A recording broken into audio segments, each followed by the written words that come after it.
नमस्कार।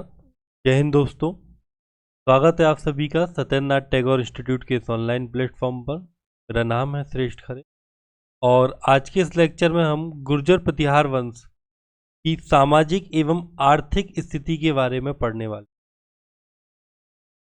इससे पहले का जो हमारा लेक्चर था उसमें गुर्जर प्रतिहार वंश से संबंधित जितने भी प्रमुख शासक थे उनके बारे में हमने डिटेल में पढ़ा।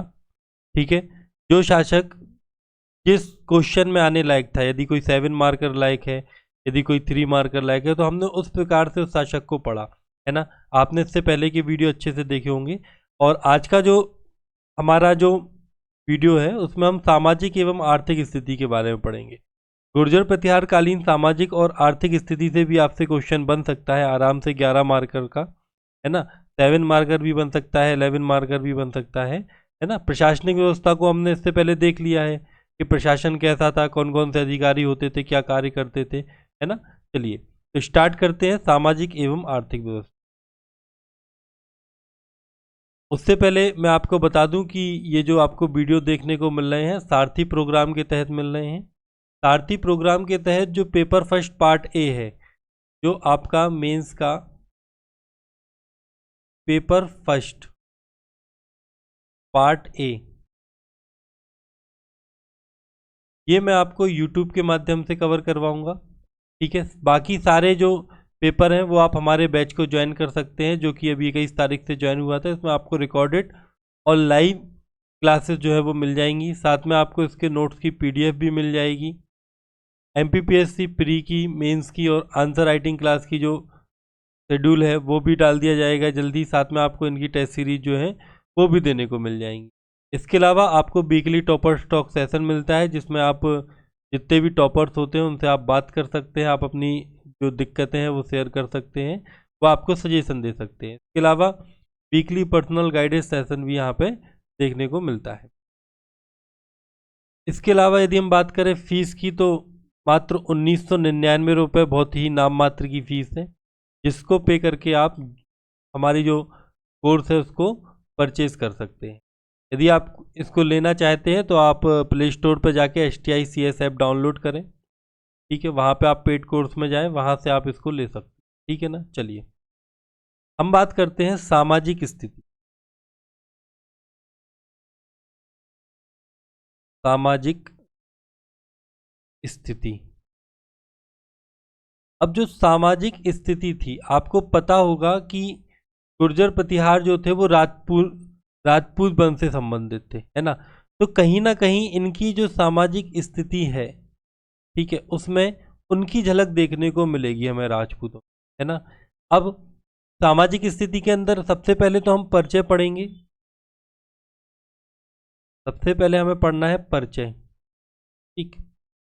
फिर इसके बाद इसकी जानकारी कहाँ से मिलती,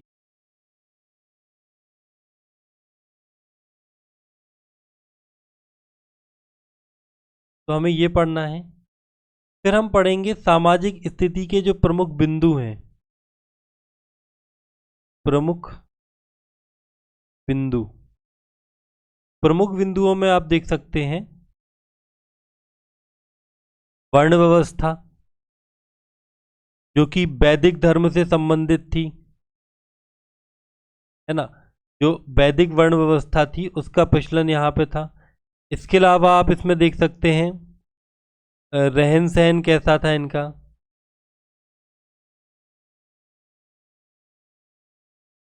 आप यहाँ पे शिक्षा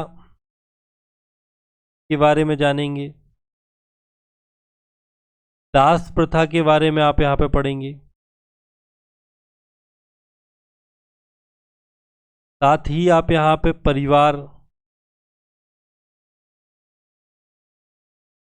और महिलाओं की स्थिति,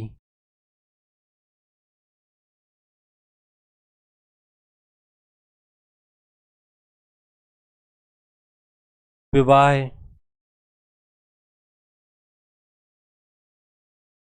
इन बिंदुओं के अंतर्गत जो इनकी जो व्यवस्था है उसको हम समझने का प्रयास करेंगे। ठीक है ना। इसके बाद हम क्या करेंगे, इसके बाद हमें पढ़ना है एक निष्कर्ष, ठीक है, जो आप लास्ट में लिख के आएंगे, है ना। तो इन पॉइंटों के अंतर्गत हमें जो है इनकी सामाजिक स्थिति को पढ़ना है। चलिए स्टार्ट करते हैं। सबसे पहले हम बात करते हैं परिचय से।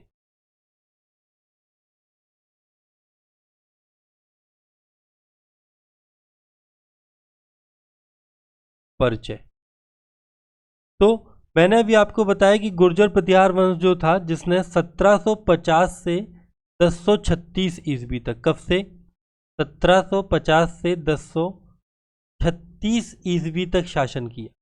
ठीक है, मध्य प्रदेश के किन क्षेत्रों में शासन किया तो आपको पता होगा, मालवा हो गया। ठीक है, मालवा के अलावा आपका हो गया ग्वालियर, कन्नौज,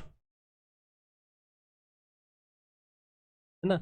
इन क्षेत्रों पे गुर्जर प्रतिहार वंश ने 1736 से, सॉरी 1750 से, माफ कीजिएगा, 750 से 1036 ईस्वी तक शासन किया। इनकी सामाजिक स्थिति राजपूतों पर आधारित थी, ये मैंने आपको बताया। हालांकि गुर्जर प्रतिहार जो थे, है ना, उनके द्वारा जो धार्मिक व्यवस्था अपनाई गई या फिर जो राजनीतिक व्यवस्था अपनाई गई, उसका भी समाज में प्रभाव देखने को मिलता है। ठीक है ना। तो यहाँ पे आप इनका एक परिचय लिख सकते हैं, आप यहाँ से नोट डाउन करें।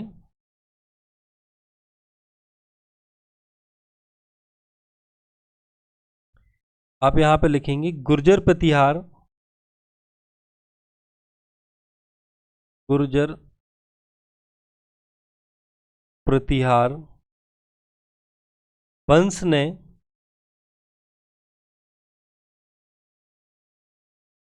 1750 ईस्वी से 1036 ईस्वी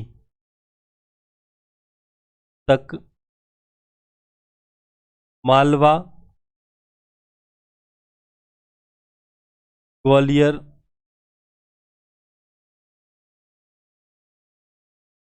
कन्नौज,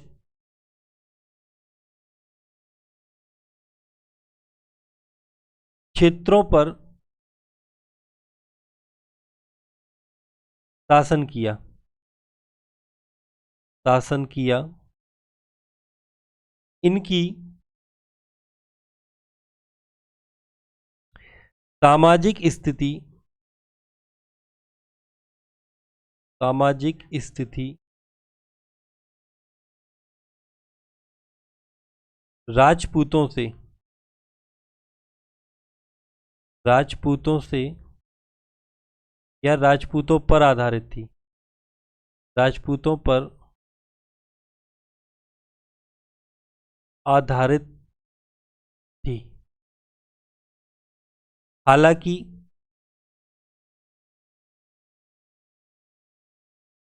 गुर्जर प्रतिहार द्वारा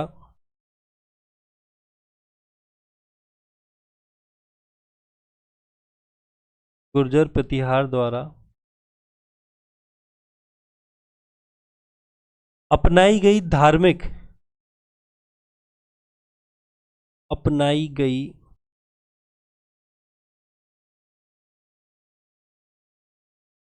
धार्मिक एवं राजनीतिक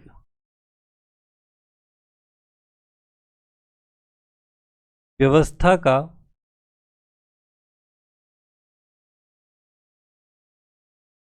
भी सामाजिक स्थिति में प्रभाव देखने को मिलता है। सामाजिक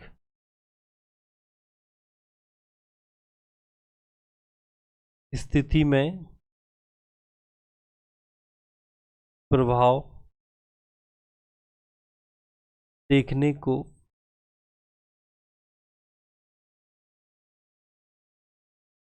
मिलता है। ठीक है ना। इस प्रकार से आप क्या है, परिचय को लिख सकते। फिर अब इसकी जो परिचय है, इनकी जानकारी कैसे मिलती है, तो जानकारी के लिए आप यहां लिख सकते हैं जानकारी। तो जानकारी हमें मिलती है राजशेखर की कपूर मंजरी से। सुलेमान का विवरण हो गया, राजशेखर की कर्पूर मंजरी,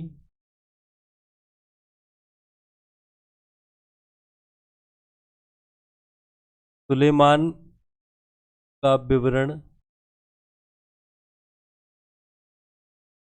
इसके अलावा कल्हड़ की राजतरंगिणी,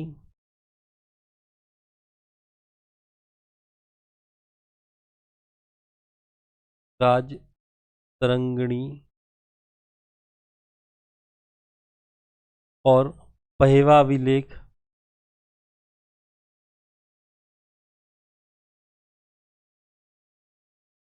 ग्वालियर अभिलेख,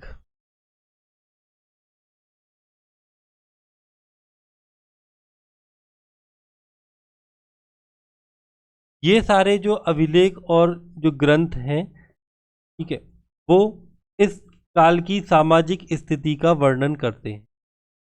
ठीक है, अब सबसे पहले प्रमुख बिंदुओं के अंतर्गत हम चर्चा करते हैं वर्ण व्यवस्था पर। ठीक है, किस पर करते हैं? वर्ण व्यवस्था। अब वर्ण व्यवस्था की यदि हम बात करें तो गुर्जर प्रतिहार काल में जो वर्ण व्यवस्था थी वो हर्षवर्धन और गुप्तों के भांति ही वैदिक कालीन वर्ण व्यवस्था थी, अर्थात समाज 4 वर्णों में बटा हुआ था। ये 4 वर्ण कौन कौन से थे? ब्राह्मण, क्षत्रिय, वैश्य और शूद्र। ठीक है, तो हमने यहाँ पे क्या देखा कि गुर्जर प्रतिहार कालीन जो वर्ण व्यवस्था थी, गुर्जर प्रतिहारों के समय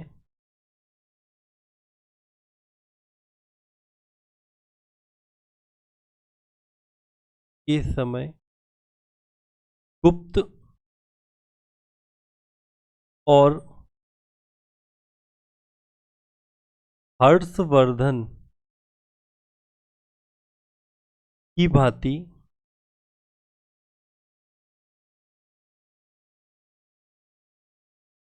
वैदिक कालीन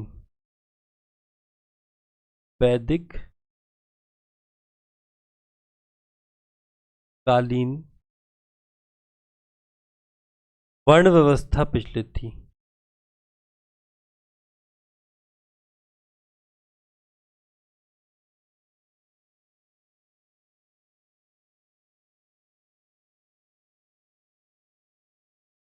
अर्थात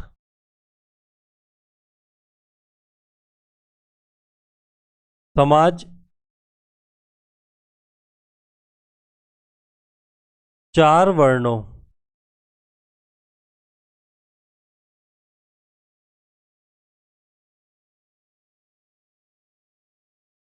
ब्राह्मण, क्षत्रिय,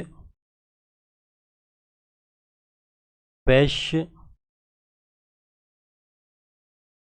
शूद्र में बटा था। ठीक है, तो गुर्जर प्रतिहार वंश के संबंध में जो वर्ण व्यवस्था थी वो किस प्रकार से थी? 4 मतलब वैदिक कालीन थी, जिसमें जो समाज था वो 4 वर्णों में ब्राह्मण, क्षत्रिय, वैश्य और शूद्र में बटा। अब यदि हम बात करें ब्राह्मणों की, जो ब्राह्मण थे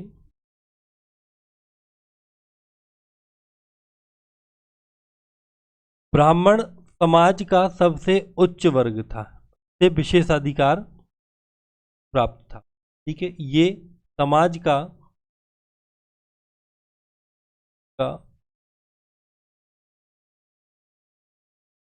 उच्च विशेषाधिकार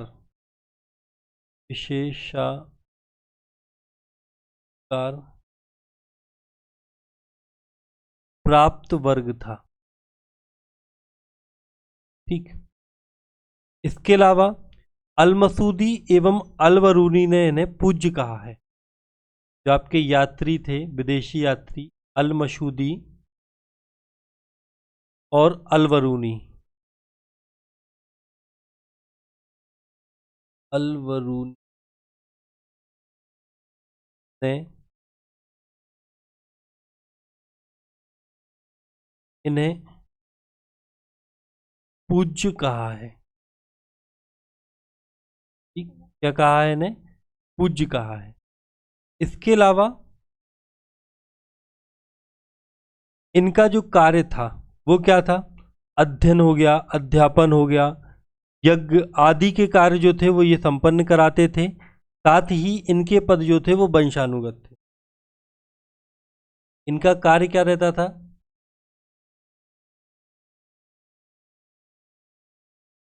अध्ययन कराना, अध्ययन करना, अध्यापन हो गया। ठीक है, इसके अलावा धार्मिक अनुष्ठान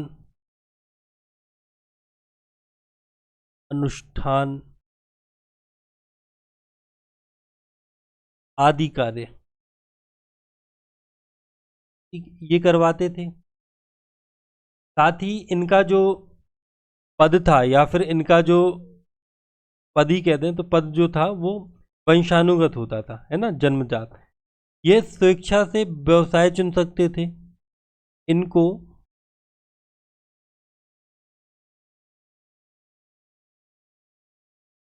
स्वेच्छा से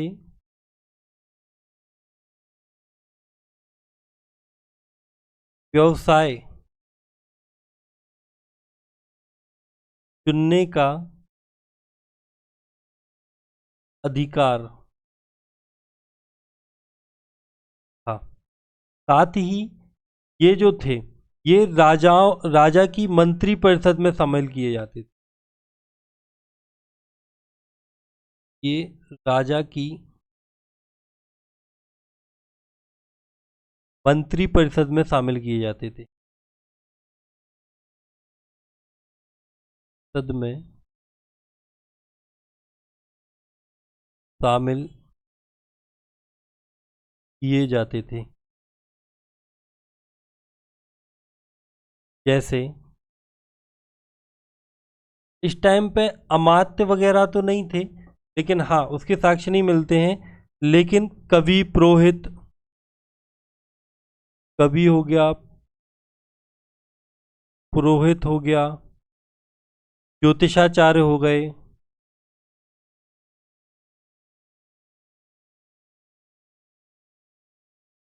ठीक है, इनके उल्लेख जरूर मिलते हैं।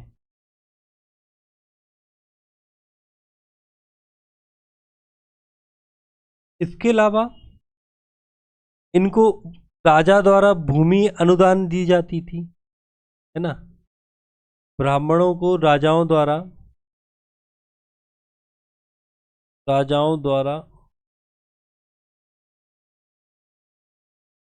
भूमि अनुदान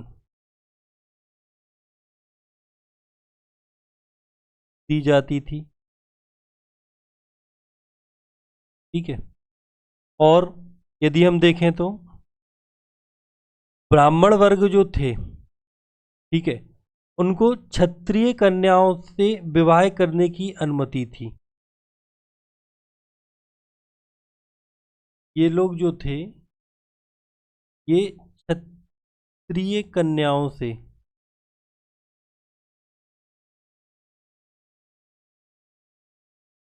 विवाह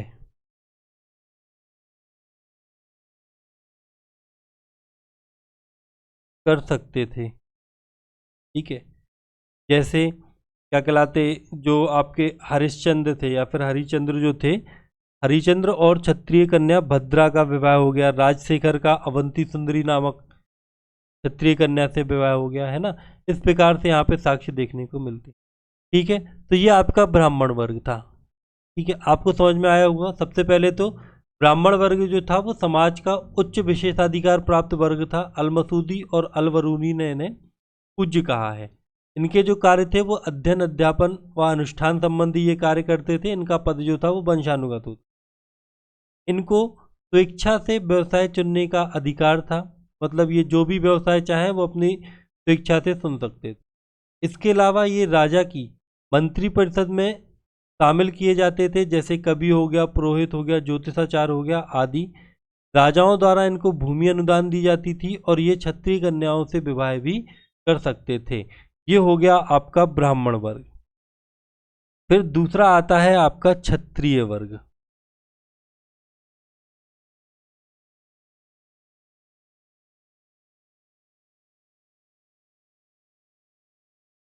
क्षत्रिय वर्ग या फिर क्षत्रिय। अब क्षत्रिय कौन थे? तो क्षत्रिय थे समाज का प्रजापालक वर्ग, है ना, जिसका मुख्य कार्य जो था वो समाज की रक्षा करना था। ठीक है, यह है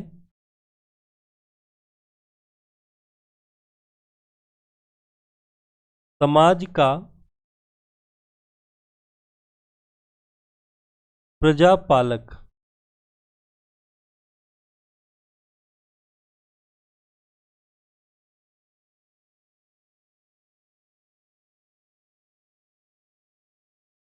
वर्ग था,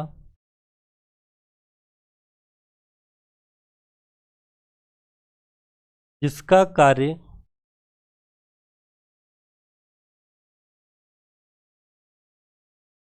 समाज की रक्षा करना था। ठीक है, ये इनका मुख्य कार्य था। इसके अलावा इस वर्ण के लोग शिक्षा, शस्त्र विद्या आदि का विशेष ज्ञान होता था। इनको शिक्षा हो गया, शस्त्र विद्या हो गई ना, आदि का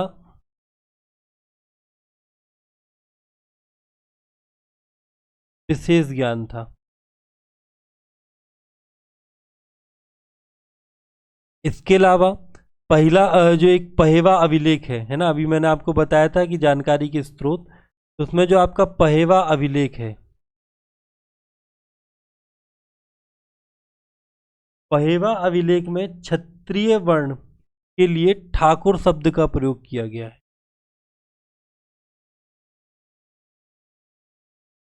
क्षत्रिय वर्ण के लिए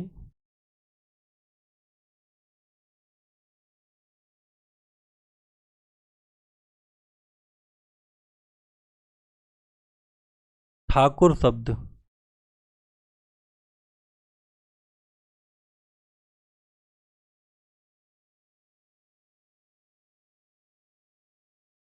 का प्रयोग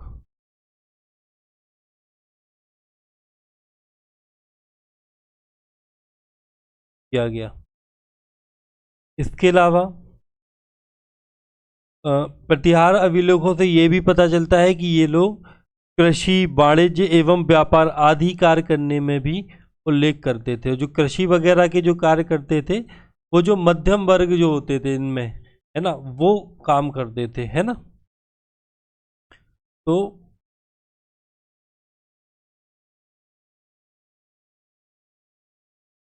प्रतिहार अभिलेखों से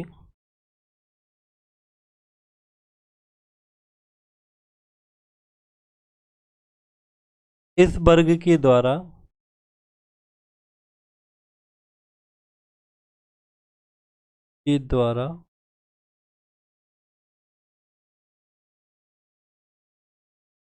कृषि एवं व्यापार के साक्ष्य भी मिलते हैं।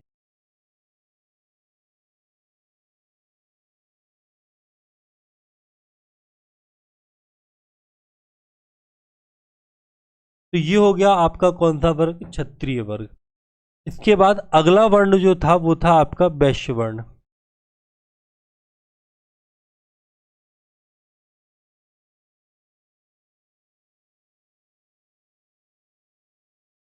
जो आपका वैश्य वर्ण था, यह समाज का तीसरा वर्ण था। यह है समाज का तीसरा वर्ण था, जिसका मुख्य कार्य जिसका मुख्य कार्य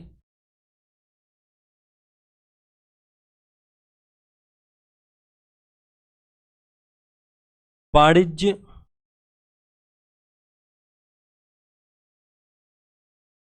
व्यापार एवं व्यवसाय। हाँ, ठीक है। इनका मुख्य कार्य क्या था? वाणिज्य, व्यापार एवं व्यवसाय था। ये लोग श्रेणी और सार्थवाह के रूप में वाणिज्य व्यापार करते। ये लोग श्रेणी और सार्थवाह के रूप में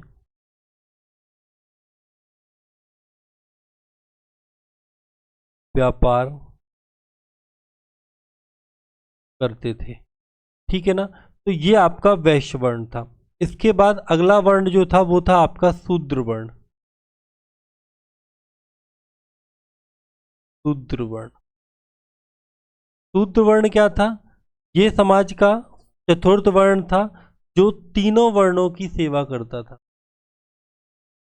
ठीक है, यह समाज का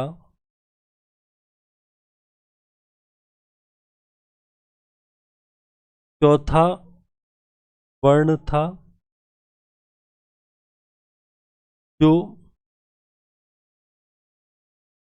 अन्य तीनों वर्णों की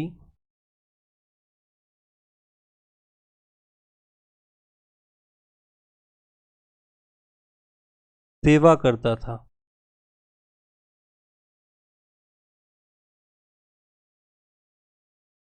समाज में इनकी स्थिति ज्यादा बेकार नहीं थी, मतलब कि इनकी स्थिति में सुधार देखने को मिलता है। प्रतिहार काल में, प्रतिहार काल में इनकी स्थिति में सुधार देखने को मिलता है। मतलब कि इनको अस्पृश्य नहीं माना गया, इनको अस्पृश्य नहीं माना गया। इसके अलावा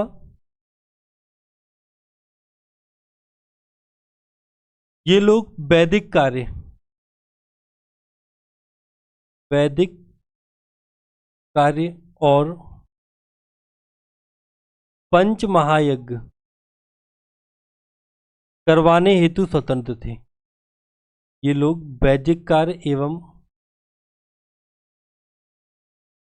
पंच महायज्ञ करवाने हेतु स्वतंत्र थे।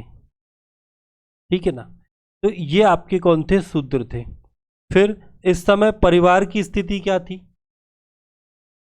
वो देख लो। परिवार तो गुर्जर प्रतिहार काल में संयुक्त परिवार था। कैसा परिवार था? संयुक्त, संयुक्त परिवार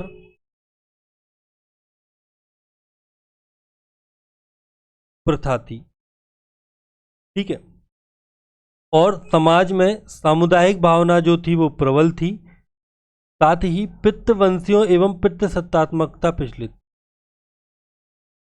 समाज में सामुदायिक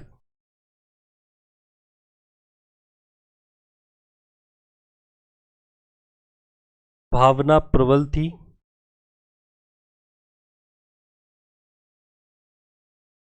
समाज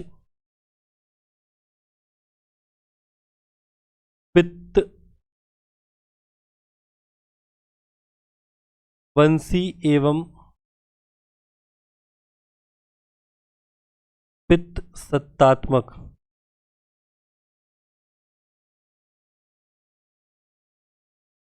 था। ठीक है ना? ये सारी चीजें आपको पारिवारिक जीवन में दिख। फिर स्त्रियों की दशा किस प्रकार थी?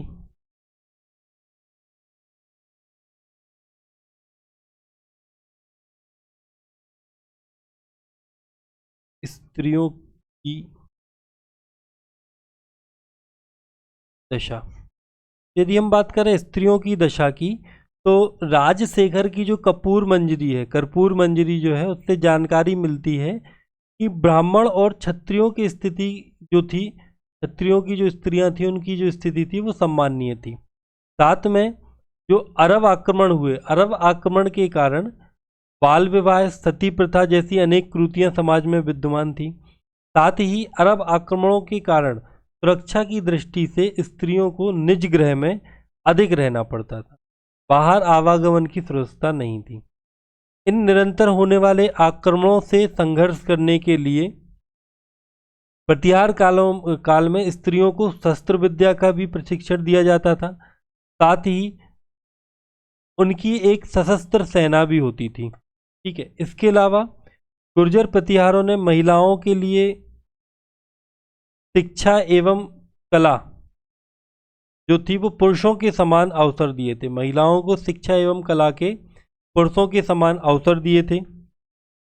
राजशेखर की कर्पूर मंजरी, विदुषाल बंदिका एवं काव्य मीमांसा जैसी रचनाओं में अनेक विदुषी महिलाओं की जानकारी हमें मिलती है। ठीक है, उनका उल्लेख किया गया है। सुलेमान के अनुसार समाज में पर्दा प्रथा नहीं थी।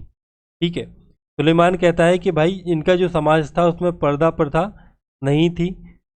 राज्यसभा में राजाओं के साथ रानियां भी बैठती थी जो पर्दा नहीं करती। ठीक है ना। इस प्रकार से यदि हम कहें तो स्त्रियों की दिशा काफ़ी अच्छी थी। तो स्त्रियों की दशा में सबसे पहला पॉइंट आप लिख सकते हैं कि राजशेखर की पुस्तक कर्पूर मंजरी से जानकारी मिलती है कि ब्राह्मण और क्षत्रियों की स्थिति जो थी वो समान थी। अरब आक्रमणों के कारण बाल विवाह, सती प्रथा जैसी अनेक कुरीतियां समाज में विद्यमान थी। ठीक है, ये सारी चीज़ें आप लिख सकते हैं। इसके अलावा जो अरब आक्रमण से सुरक्षा के लिए इनको घर में रहना पड़ता था, है ना, ज़्यादा स्वतंत्रता नहीं थी बाहर विचरण करने की। अब इन आक्रमणों से रक्षा हेतु इनको प्रशिक्षित किया जाता था, इनकी एक सशस्त्र सेना होती थी, है ना। ये सारी चीज़ें आप जो हैं इसमें स्त्रियों की दशा में लिख सकते हैं। ठीक है ना। फिर अगला पॉइंट बनता है दास प्रथा। दास प्रथा के अंतर्गत आप क्या लिख सकते हैं? दास प्रथा। दास प्रथा में आप बता सकते हैं कि कल्हण जो था उसकी राज तरंगिणी के अनुसार 15 प्रकार के दासों का वर्णन किया गया। 15 प्रकार के दास, ये जो दास थे वो थे। इसका वर्णन कहाँ मिलता है? राज तरंगिणी में।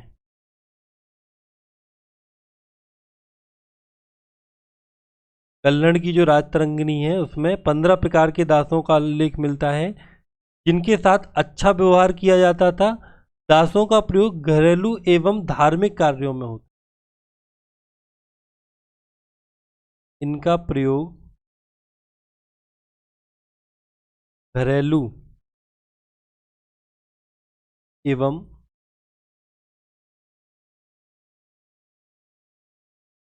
धार्मिक कार्यों में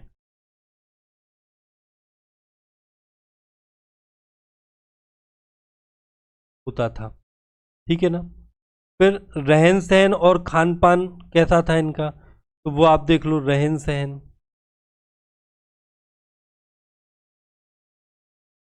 खान पान। अब यदि हम बात करें खान पान की, तो गुर्जर प्रतिहार वंश में, गुर्जर प्रतिहार काल में शाकाहारी एवं मांसाहारी दोनों प्रकार का जो भोजन था प्रचलित। शाकाहारी और मांसाहारी दोनों प्रकार का भोजन जो था वो यहाँ पे प्रचलित था। यद्यपि ये लोग जो थे शैव, वैष्णव व बौद्ध धर्म के उपासक थे। ठीक है, जिस कारण से पशु हत्या जो थी, पशु हत्या निषेध थी, है ना। पशु हत्या नहीं की जाती थी क्योंकि ये लोग शैव धर्म, वैष्णव एवं बौद्ध धर्म के उपासक थे। महिलाएं जो थीं वो वस्त्र प्रिय या श्रृंगार प्रिय और वस्त्र प्रिय थी। महिलाएं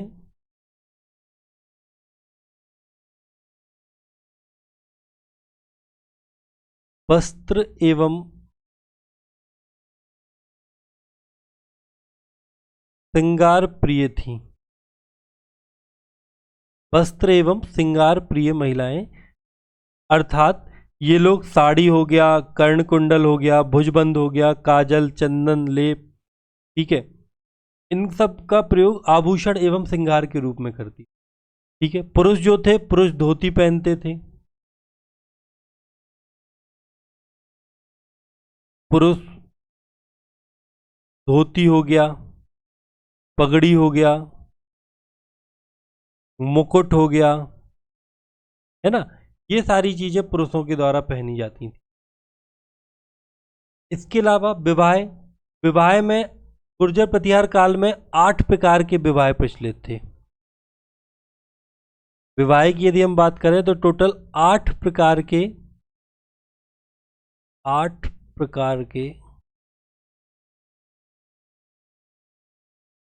विवाहों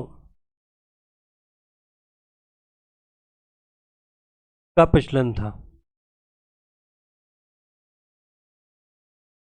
ठीक है, और राजशेखर ये भी बताते हैं कि तत्कालीन समाज में अनुलोम विवाह जो था वो प्रचलित था, विशेष रूप से क्षत्रियों में। अनुलोम विवाह का मतलब होता है कि उच्च जाति का जो पुरुष होता है वो निम्न जाति की महिला से क्या कर सकता है, विवाह कर सकता है।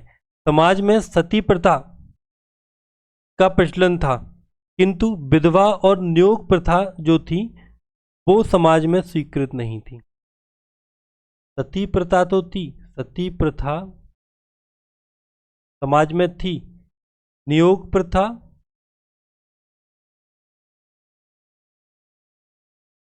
और जो विधवा विवाह है ये समाज में नहीं था। ठीक है ना, अनुलोम विवाह का प्रचलन था।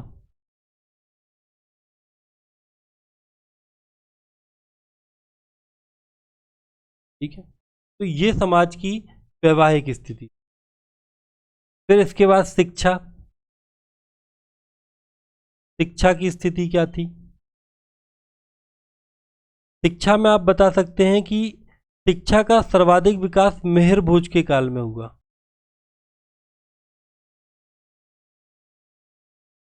मिहिर भोज के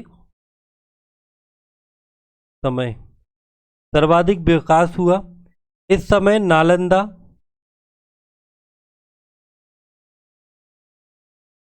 के अतिरिक्त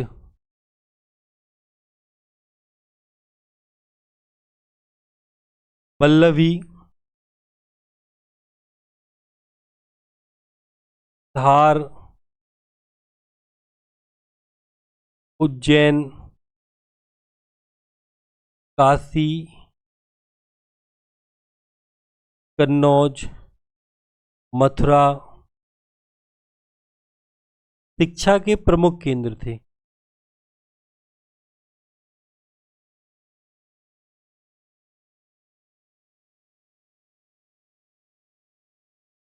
इस समय ये जो बल्लभी हो गया, धार हो गया, काशी, कन्नौज, मथुरा शिक्षा के प्रमुख केंद्र थे नालंदा के अलावा।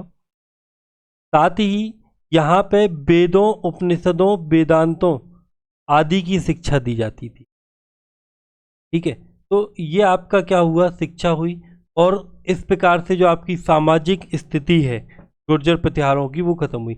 अच्छा, अब आप निष्कर्ष में क्या लिख सकते हैं, निष्कर्ष में आप बता सकते हैं कि इस प्रकार गुर्जर प्रतिहारों की सामाजिक स्थिति गुप्तकालीन सामाजिक स्थिति से बेहतर थी, जो दिल्ली सल्तनत काल में अवनति की ओर आगे बढ़ी। ठीक है, आप यहाँ पे लिख सकते हैं कि इस प्रकार गुर्जर प्रतिहार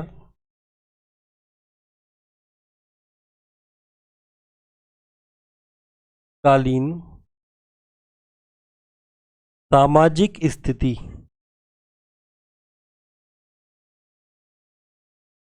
गुप्त काल से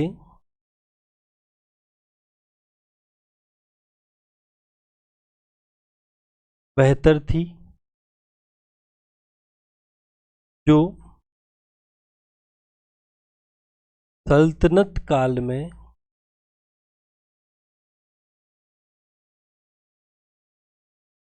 अवनति की ओर बढ़ी। ठीक है ना। तो ये आप यहाँ पे बता सकते हैं। इस प्रकार से यदि क्वेश्चन आता है तो आपको सामाजिक स्थिति को इस प्रकार से क्या करना है, दर्शाना है। ठीक है। चलिए अब हम बात करते हैं आर्थिक स्थिति। आर्थिक स्थिति,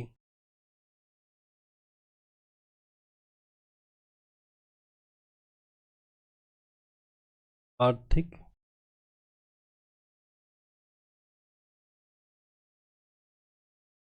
स्थिति। ठीक। अब गुर्जर प्रतिहार काल में जो अभिलेख हैं तथा राजशेखर के जो राज द्वारा लिखित जो साहित्य हैं उनसे तत्कालीन आर्थिक स्थिति की जानकारी प्राप्त होती है। मतलब कि इस समय जो जानकारी है वो हमें अभिलेखों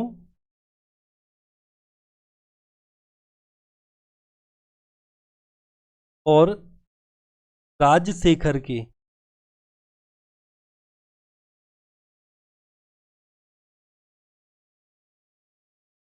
साहित्यों से पता चलती है।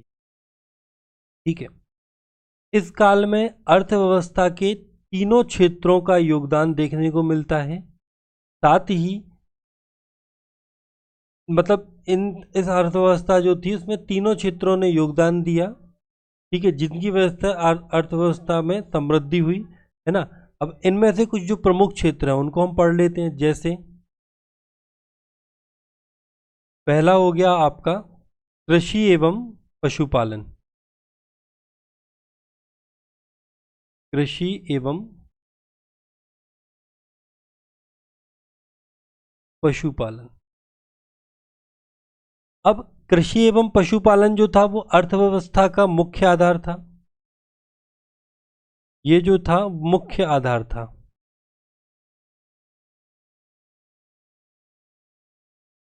कृषि एवं पशुपालन अर्थव्यवस्था का मुख्य आधार था।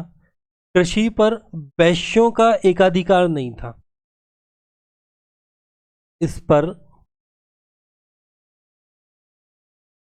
वैश्यों का एकाधिकार नहीं था। ठीक है। क्षत्रिय जो थे वो भी क्या करते थे, कृषि कार्य करते थे। इसकी जो साक्ष्य हैं वो ग्वालियर एवं प्रतिहार अभिलेख से देखने को मिलते हैं। ठीक है। और क्या कहलाते हैं, इसके अलावा जो राजौर अभिलेख है, राजौर अभिलेख में गुर्जरों को भी कृषक कहा गया है। राजौर अभिलेख में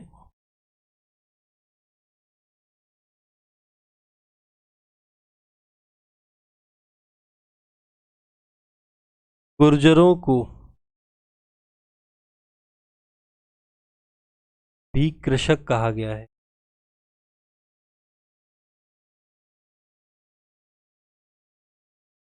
ठीक है ना। तो ये आपकी कृषि एवं पशुपालन से संबंधित चीजें। फिर इस समय श्रेणी संगठनों का भी प्रचलन था। श्रेणी संगठन, श्रेणी संगठन जो है वो प्रतिहारों से पहले का है ना। बहुत पहले से ये चले आ रहे हैं, है ना। तो इसमें इस समय भी इनका प्रचलन था। ठीक है। साथ ही जो आपके कई सारे अभिलेख हैं उनसे मिलता है, जैसे कि चतुर्भुज मंदिर अभिलेख जो है रामचंद्र का। ठीक है। वहाँ से तैलिक श्रेणी के बारे में जानकारी मिलती है। और क्या कहलाते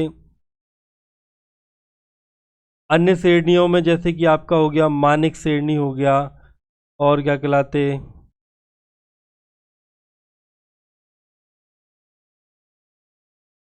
ठीक है, जो श्रेणी संगठन था उसका प्रचलन था। प्रमुख श्रेणियों में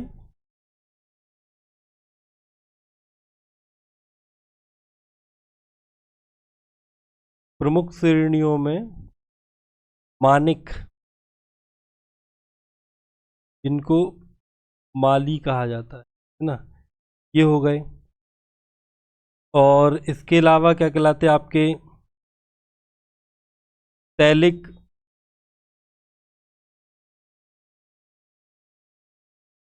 ये जो श्रेणियां थी ये प्रचलित थी।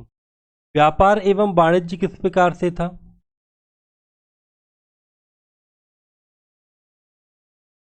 व्यापार एवं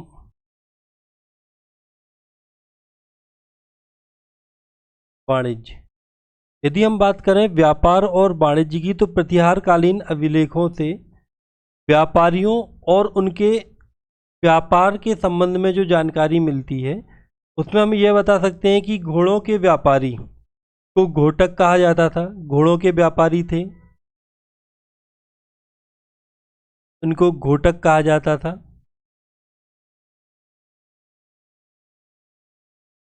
ये थे घोड़ों के व्यापारी, ठीक है। और इसी प्रकार से जो चल व्यापारी थे, मतलब कि जो चलते हुए करते थे, चल व्यापारियों को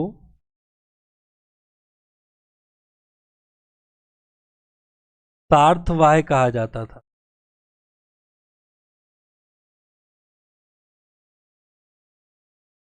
ठीक है, चल व्यापारियों को क्या कहा जाता था? सार्थवाह कहा जाता था। अब इस समय शिल्प का जो व्यापार था वो महत्वपूर्ण था। ठीक है, शिल्प व्यापार जो था वो महत्वपूर्ण था।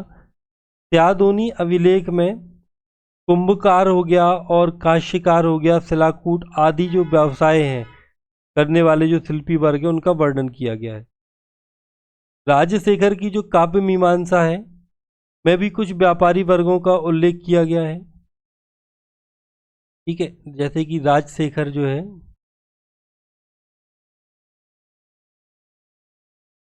काव्य मीमांसा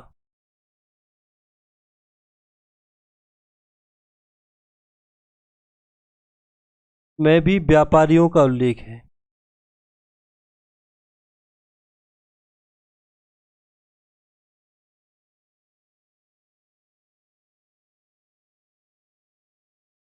जिनमें आपके कार्मिक हो गए। ठीक है, ये जो व्यापारी हैं ये कौन कौन से थे? आपके कार्मिक हो जाएंगे और रत्न शिल्पी हो जाएंगे, चित्रकार हो जाएंगे। इसके अलावा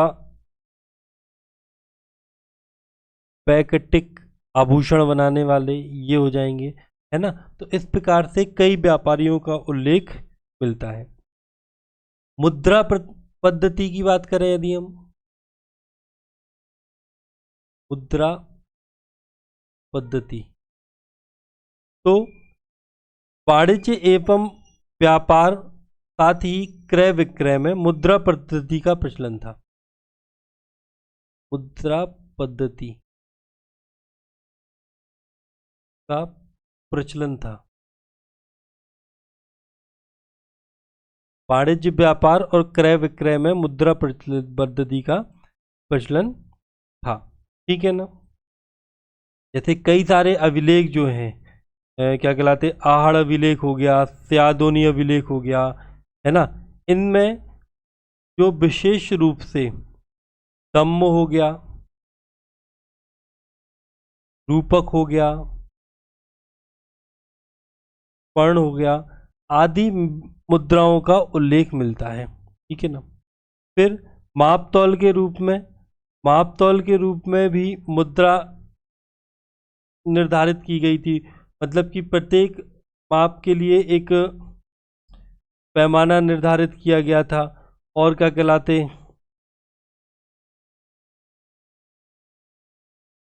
ना। और स्यादोनी अभिलेख जो है, स्यादोनी अभिलेख में मापतौल, स्यादोनी अभिलेख जो है इसमें मापतौल के लिए पालिका या पर्ण पालिका, पर्ण पालिका, इन शब्दों का उल्लेख किया गया है। ठीक है, अंतर्राज्यीय एवं विदेशी व्यापार का प्रचलन भी था। है ना। मतलब कि एक राज्य और दूसरे राज्यों के मध्य भी व्यापार होता था और राज्य से बाहर भी व्यापार किया जाता था।